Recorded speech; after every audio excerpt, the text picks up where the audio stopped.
Hello and welcome to our Disney News Hour with the news. I'm Shifarao Lako. Do stay with us. Prime Minister Abiy Ahmed has shared a Ramadan iftar dinner with Syrians who are in Ethiopia as refugees. This event brings back to our collective memory how our ancestors welcomed the venerable companions and relatives of the Prophet Muhammad at the dawn of Islam, he wrote on his Facebook page. Just as we are proud of that history, I call upon our people, especially the young generation, to develop the culture of caring for immigrants, the needy, and the homeless brothers and sisters in faith and humanity, he added. He also said the event shows Ethiopia's sincere desire to live with Muslim nations and their people forever in harmony, love, and peace today, in the future, and in the way the nation did in our past.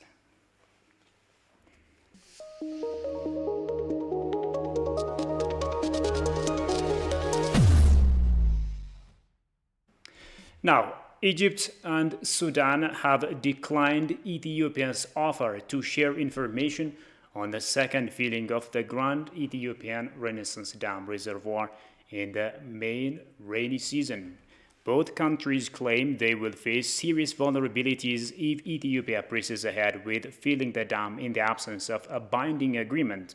However, the Foreign Ministry of Ethiopia has slammed Sudan for changing its position on the impact of the GERD on Sudan's water security during the flood season and also criticized Cairo for its lack of appreciation of Ethiopia's generosity in offering to not significantly compromise Egypt's water security. The last thing Sudan's ministry wants is to file charges in the UN Security Council to protest against Ethiopia's move.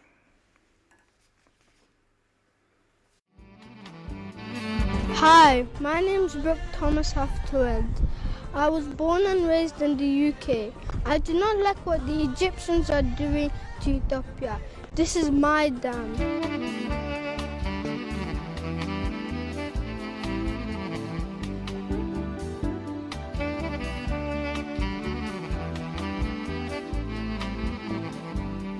It's my dam. It's my dam. Gıddu yanıyla. It's my dam. Gıddu yanıyla. It's my dam. It's my dam. Yanıyla barlo. It is my dam. It is my dam. It's my dam.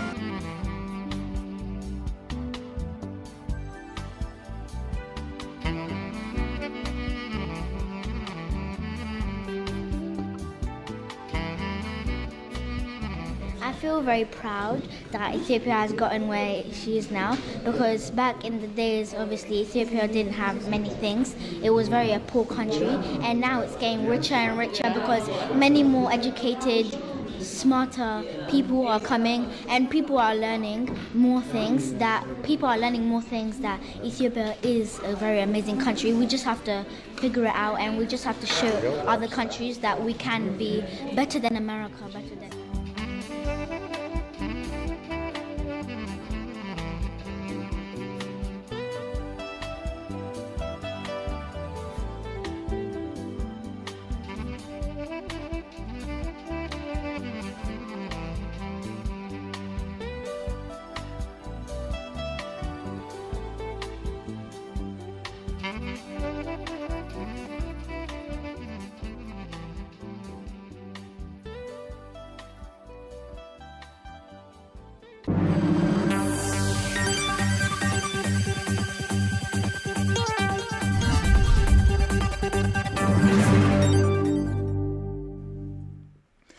Now, moving to news in connection with the upcoming election. Political parties say Ethiopia's infrastructure development and urbanization is below the standard in the country. They made the remark while debating for the 6th general elections on fundamental infrastructure development and urbanization. Kasaun Chane presents the story as follows.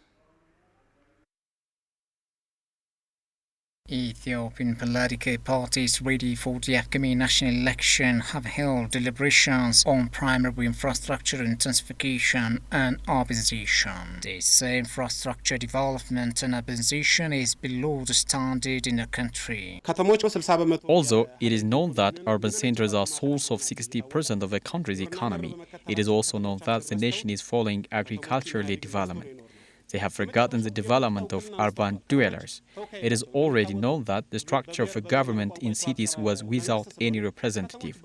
It is based on ethnicity, language, and race, and the cities have been administered with cadres and political appointees. This indicates that the city's dwellers were not considered as a citizen in their country. From this perspective, the election which was better by far was election 97, and the city dwellers respond their disinterest 100% to EPRDF appropriately. In the meantime, today, the successor of EPRDF Prosperity Party has been following a similar wrong way. In the government ownership, infrastructural development institutions will create great interrelated connections with the national investors and on the basis of the institutions. We will also work to transfer ownership to the private institutions. We will at the same time support in special conditions to the Ethiopian professionals, contractors, consultants, and we will accordingly capitalize the nation's design and construction capacity vibrantly. We will exert an effort to modernize the nation's infrastructural development that includes the expansion of the new infrastructural development across the country. Given that the political parties also further stress the corruption and maladministration that brutally prolonged across the cities. When we seriously observe whether the development of the cities, firstly the ownership of the urban land leases and urban land registration is in accordance with the constitution or not. It is an obstacle in order to expand the cities and benefit the urban dwellers to achieve better growth. Rather, it is comfort to the maladministration and didn't interconnect the urban and rural dwellers. And we believe that it is limited with only industrial park expansions. You said so far that there were criminals who hide oil. So where are these persons being punished in the court of the law? Today, the people of Addis Ababa city are leading miserable lives. So as to our party, there is no one, an administrator who stops these glitches across the city. Prosperity Party representative on her part stated that her party is undertaking very sweeping reforms to restructure the cities. In another development, a political science researcher and international relations expert at the Diredawa University emphasizes the need to take election cards and actively participate in the 6th general elections. The scholar Surafel Getaun has also called upon political parties to play share in bringing about national consensus to help broaden the political space of the nation. Alula Taklamariam reports. Ethiopia is making preparations for its fast approaching 6th general election, where political parties are campaigning and introducing their policies and alternative strategies. So far, over 18 million people have been reportedly registered in the first round of voters' registration period, which was rescheduled to start on March 25 and lasts until April 23, 2021. But the National Election Board of Ethiopia announced postponement of voters' registration for the country's 6th general elections this year, citing challenges like delayed support from regions and security issues. In connection to this, a political science researcher and international relations expert at the Diredawa University, Surafel Getaun, articulated the need to take election cards and actively participate in the 6th general election. By taking cards so that we can only achieve a democratic form of government. That's, I think, the big challenge. Even though political parties, as a political party, their start is good, and we have observed also how just their participation is okay, but still I see people need to. I encourage people to participate widely by taking the card. Surafel underscored the role of scholars and scholastic institutions in strengthening the pillars of democracy, citing election as an example. Scholars need to engage themselves fully, not only in academics way, right? This is part of nation building as well. Scholars need to participate in nation building in different problems, just by eradicating those problems at the same time by conducting research That will help strengthen democratic institution. At the same time, scholars, in this country, what lacks, scholars not really participated widely. We see that. So that's, I think, an obstacle for even national state building. So to build a successful state, a democratic state, scholars need to participate widely, right? We see the gap. We need to fill that vacuum, that vacuum, especially that space that's created, So if the scholars are not participating in one country, in a sense, means we can't achieve what we dream, It became distant dream, So democracy is successful democratization, democratic process. It's a process actually, but really for state building, for successful state, scholars need to participate widely by conducting elections. By conducting researches, by publication. Help strengthen government. That will help the government as well as the public in general. He further calls upon all political parties to play share in bringing about national consensus to help broaden the political space of the nation. Especially in terms of democratic election, when we conduct elections, there is always loser. At the same time, there is loyal opposition. Those who are loser are really remain loyal opposition. Those who really win the political and just who the majority vote will be government. In a sense, they can establish government. That is the purpose of political parties.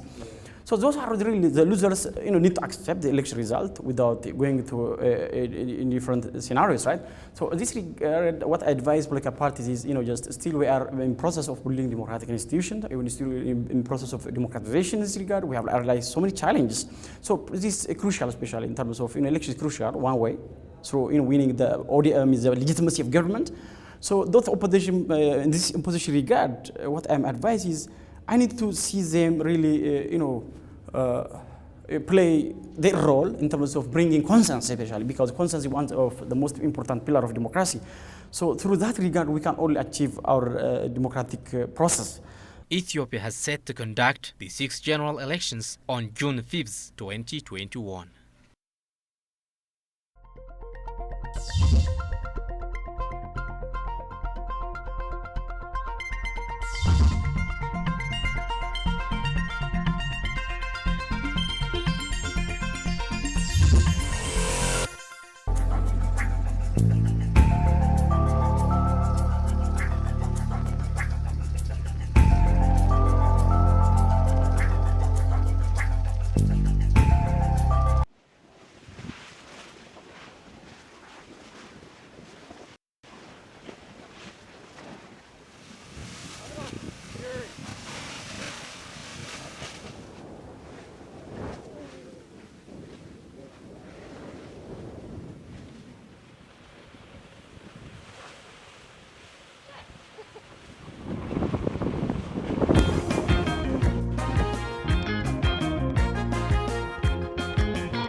And now moving to other stories. Various media outlets have reiterated the United Nations Security Council's statement on Tigray as internal affairs of Ethiopia. The Council released its statement recently, having made thorough follow-ups. Demis Makro has reviewed how different media outlets have reported the statement. Take a look. It is to be recalled that the UN Security Council issued a press statement concerning the situation in Tigray just a few days before. Following the release of a statement, different media and institutions reported it, ranging from CNN to Reuters and Voice of America to other local and international media outlets. CNN in its report said UN breaks silence on Ethiopia crisis. CNN went further and reported the acknowledgement of Ethiopian government's effort to provide humanitarian assistance and to provide increased humanitarian access, quoting the Council's statement. CNN also states the Council has urged the Ethiopian government to help aid operations and comply with international laws to restore normality, referring to the released statement. Reuters, on its part, reported saying UN Security Council for the first time declares concern about Ethiopia's Tigray, indicating the Council's released first public statement in Tigray's current situation. Reuters said members of the Security Council expressed their deep concern about allegations of human rights violations, including reports of sexual violence. Voice of America also reported the Council's statement saying UN Security Council calls for more aid access to Ethiopia's Tigray. VOA said Council members reiterated their strong support for regional mediation efforts, particularly the African Union and IGAD, and underscored the importance of their continued engagement. Following the statement released by the UN Security Council concerning Tigray, the permanent mission of Ethiopia to the United Nations released another statement appreciating the Council member states' constructive considerations and continued support.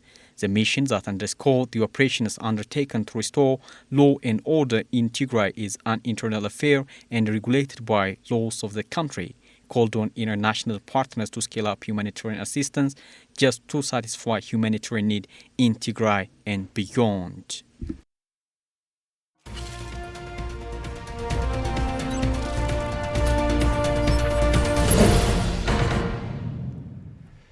The Ministry of Trade and Industry says Ethiopia has secured $2.4 billion from its target set to generate $2.9 billion from foreign trade over the past 9 months. The foreign trade performance of this year has surpassed the same period of the previous year by 17%, the ministry added. Agriculture sector secures 84%, the industry sector generates 72%, and the mining sector secures 95%. The ministry has secured over $745 million from the target to secure over $674 million from the agri-sector products. Information obtained shows the agricultural products of this year revenue has increased by over $46 million from the same period in the previous year.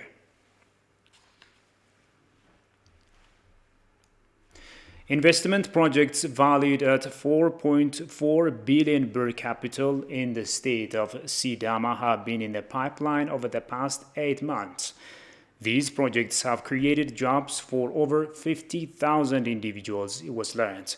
Haptam Ashagri has more.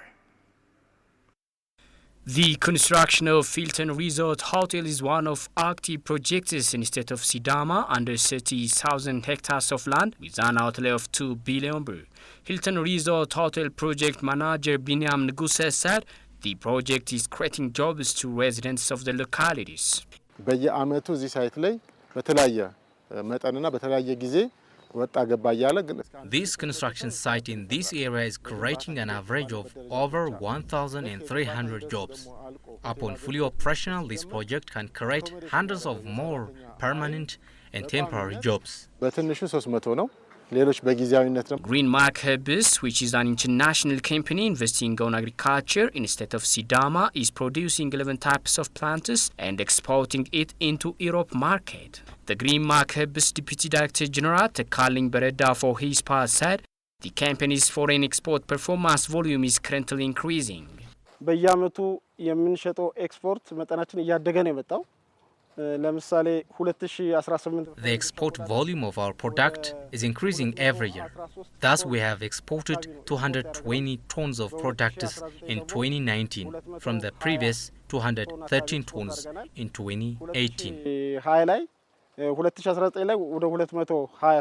state of Sidama is attracting anchor investment companies in agriculture, construction and service sectors.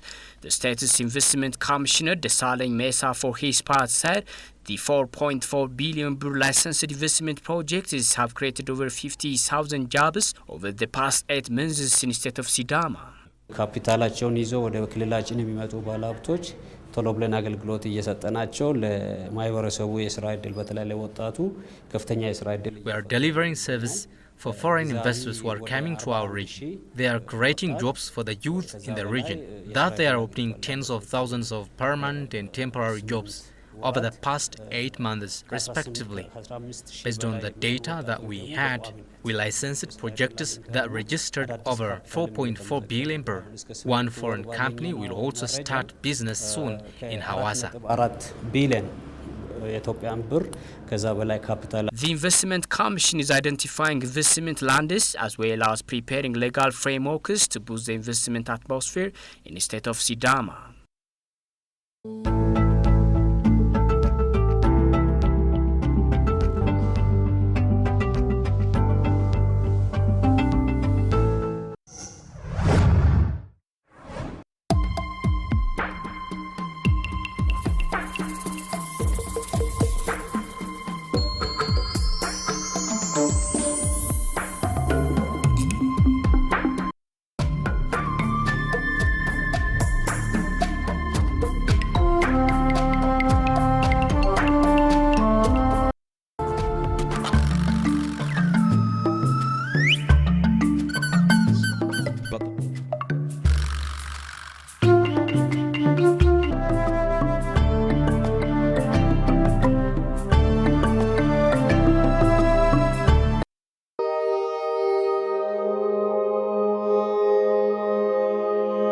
Here I am in the Kalahari Desert in South Africa. I'm actually in the Kalahari Frontier Park, which is in a remote part of Northern Cape. It's about as far into South Africa as you get. We're bordered on one side by Botswana and on the other side by Namibia. This is the most beautiful region. It is everything you expect a desert to be, but with African animals. And we've seen a hell of a lot. We've seen lions, we've seen giraffe, we've seen an abundance of springbok and oryx. Today I've been and I have visited a bushman's village. The bushmen were there in their native dress, explaining their way of life with us. And I can tell you, it's quite a frugal way of life.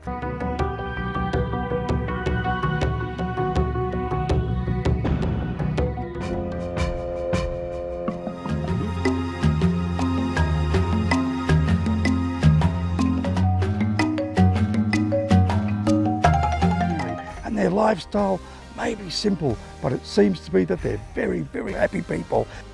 Then now we are back in our place where we was bushman.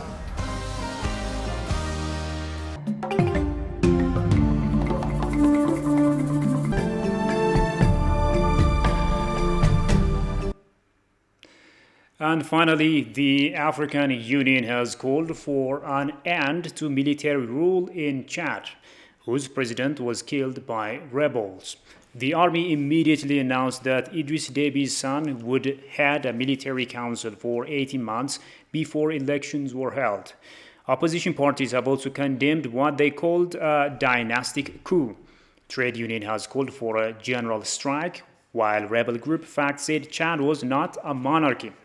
The African Union's Peace and Security Council voiced grave concern about the military takeover, which also saw parliament dissolved.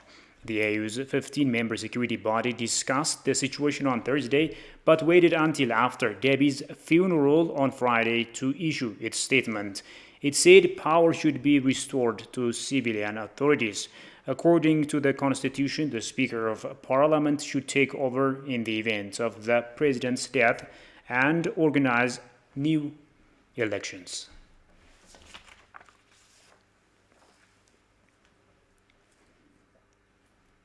Finally, a quick reminder of the top stories. Political parties dub urbanization below standard in Ethiopia.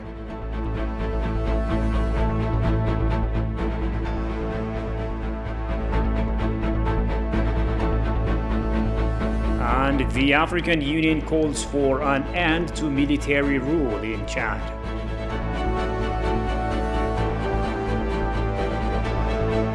And with that, we come to the end of this news edition. Many thanks for watching us.